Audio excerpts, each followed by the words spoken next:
boats go straight to the A main, while the remainder of the drivers will go through a C main and a B main.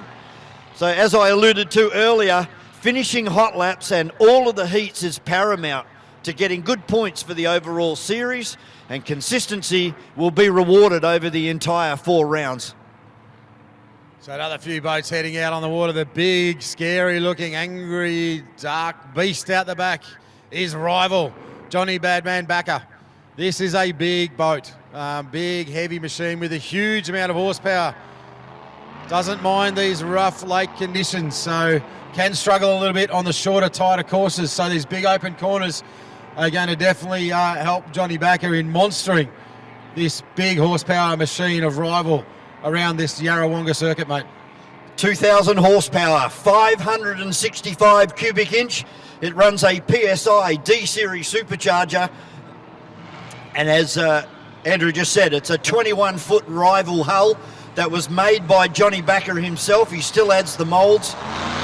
He's been racing for 36 years and 28 of those in Unlimited.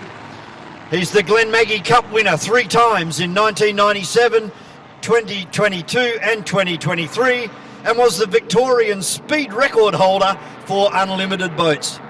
It's a big, fast machine, there is no doubt about it. We spoke about this crew just before, Tough Enough. Good to see this man, boat number 83, on the water. Didn't get to run the boat at around number 1, but they are here and they will be determined to prove a point.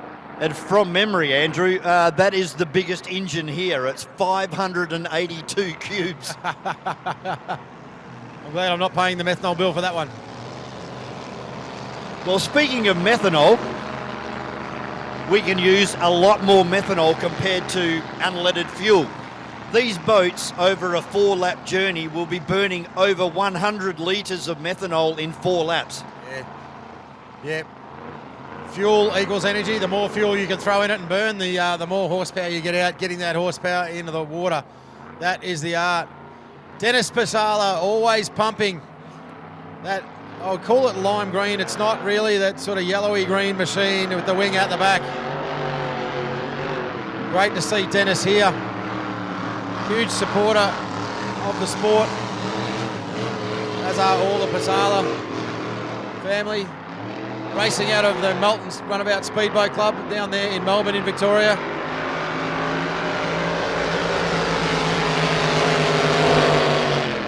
And always pumping, looking very, very nice, just sitting over the top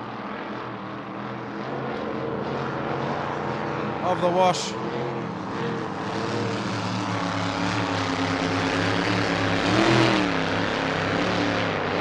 Dave Satterley, the Tasmanian sensation in Titan, has made his way over from South Australia with his son Zach Satterley.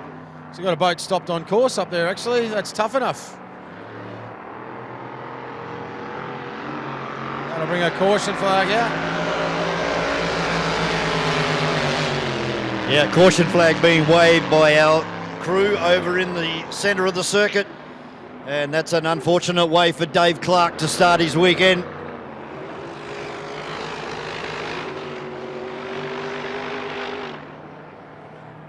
Another turbocharged boat just going past. There's Johnny Backer in Rival. Yeah, just trying to get a handle on that right foot as to how to get that horsepower into the water.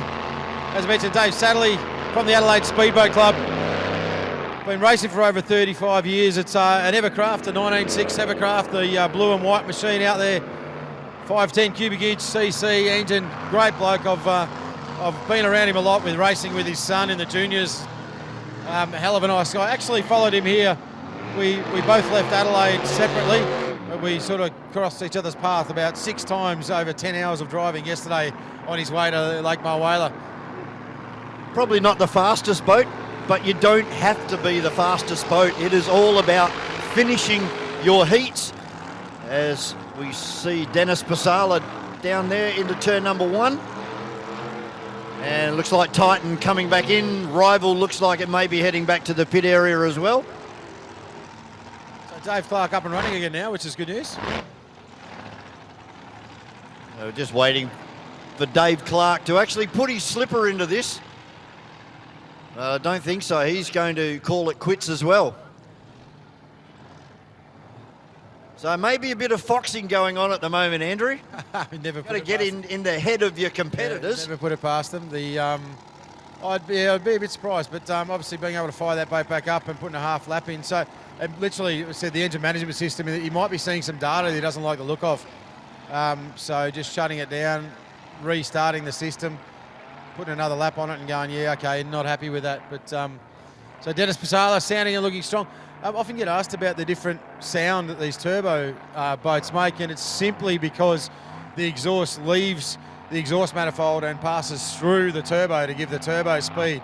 So it actually muffles the noise. They're still making big horsepower. Oh, yeah. It doesn't sound the same. You would have heard that with the Constable machine, the big 510.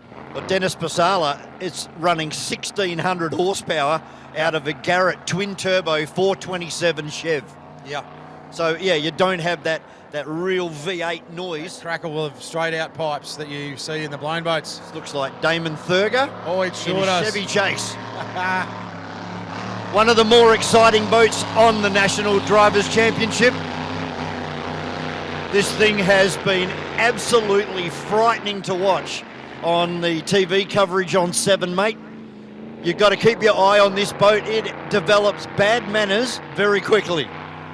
Yeah, it takes a bit of courage to pedal this thing. Now, the wing, obviously talking to a mate of ours, Platsy, that as we watched Chevy Chase line it up in the back chute. Looking pretty balanced that time through, so they've started to make some changes as far as the wing and setup on the back of this boat to try and take that out of it. And what you're talking about, it starts to get a bit squirrely at the back end of a straight. When it's really starting to achieve big speeds, it starts to rotate around that middle fin on the boat. So incredibly fast boat. You'll see how flat the bottom of the boat is too. So won't want it to be too rough out here for the beautiful Chevy Chase. Incredible pedigree, this boat and this name. It's one of those iconic names of Australian powerboat racing, and great to see the Damo and the Thurer name out there with Chevy Chase. It wouldn't be a blown boat race without him.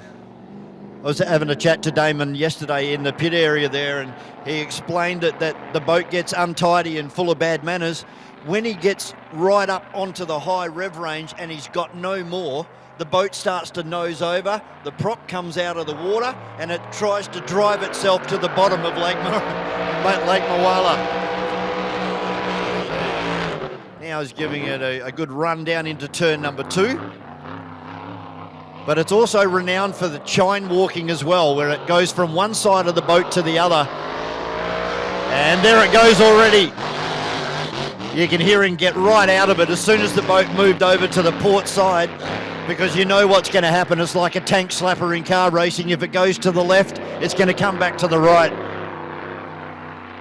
Yeah, look, it's a big beamy boat. It does carry a V-bottom. Mate, Platsy's just messaging me through, but it does carry a V-bottom. So finding that balance, like I said, they've definitely made improvements in it, and you can see it there. It's definitely improving, so they're going down the right direction. A bit more development work to do, but it's just a hell of a machine. Love watching this boat get around, and Damon drives the wheels off it.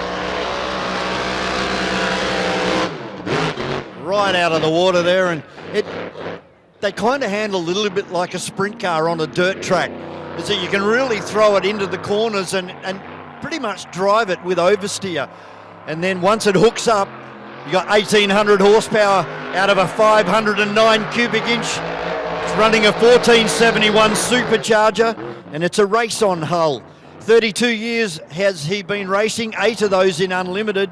He was a winner of the Fred Hawkins Memorial. He's a previous winner of the Les Spears. He's won that twice in 2017 and 18, and the winner of the 2019 Bradley Papp Memorial. So Chevy Chase and Damon Thurer, another entrant in the National Drivers' Championship.